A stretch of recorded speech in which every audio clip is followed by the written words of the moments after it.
Hi guys, so we are at page 232,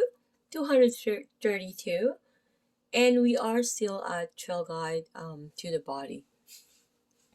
Okay, very interesting. Again, it makes me smile every time I see external occipital protuberance. Stands for abbreviation for EOP. When my colleague was trying to test me for my board exam, she put EOP, and I'm like, what does EOP mean? She's like, ate. She's Filipino, and I'm Filipino. I live in Toronto, Canada. And she's like, you should know what EOP means. So it makes me smile every time I see this. I have this little story. So external, because it appeared on my board exam, by the way. So external occipital protuberance is, if you can see here, your image here where the therapist is trying to locate the superficial tissue. It's actually removed around here, right? To see the cranium. So here the partner being in prone, and you can see the EOP here, and this is the superior nuchal line, and this is the mastoid process. Okay, so these three landmarks are very important. EOP is NL, superior nuchal line, and MP, the mastoid process. This is the attachment for the SEM, sternocleidomastoid, right? So partner prone or supine, place your fingers along the back of the neck at the body's midline. So we're going to slide superiorly onto the body surface of the cranium.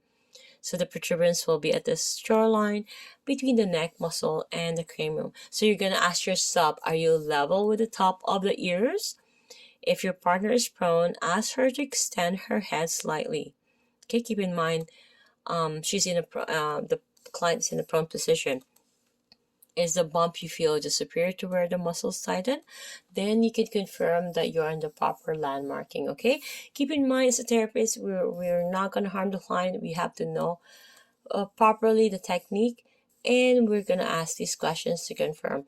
So looking at the information here, so having to access the superior nuchal lines, we're gonna have the partner in a prone or supine position. We're gonna stand at the head of the table and place both index fingers at the external occipital protuberance, EOP.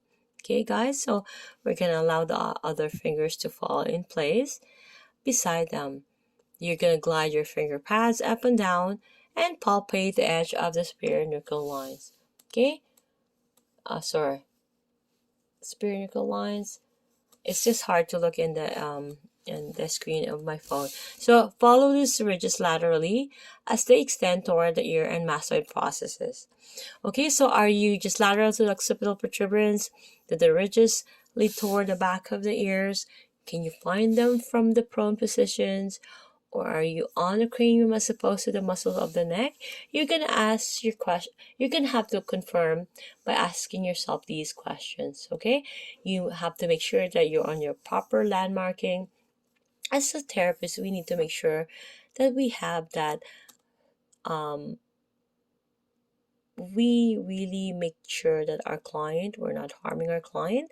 So making sure that everything is well documented, and also that we are confirming everything that we are on the proper landmarking, right? So at birth, the cranial bones are neither fully developed nor joined.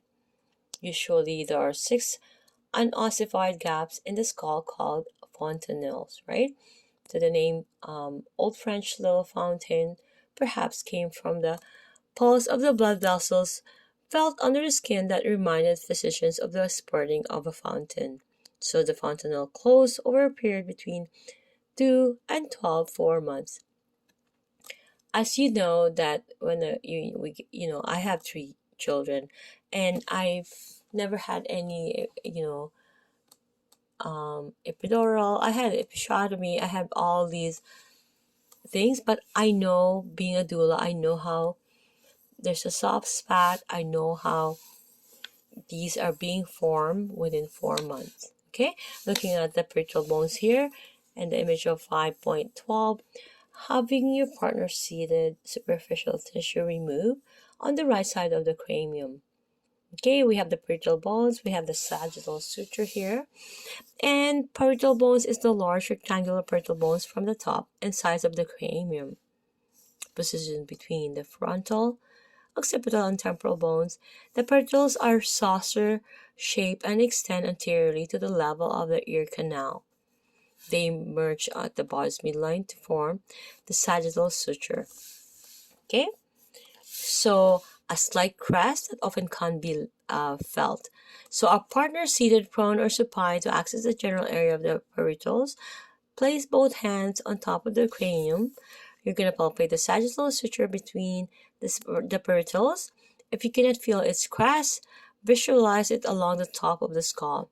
You're going to follow it anteriorly to the level of the ear canal and posteriorly to the occiput. I'll see you guys in the next video.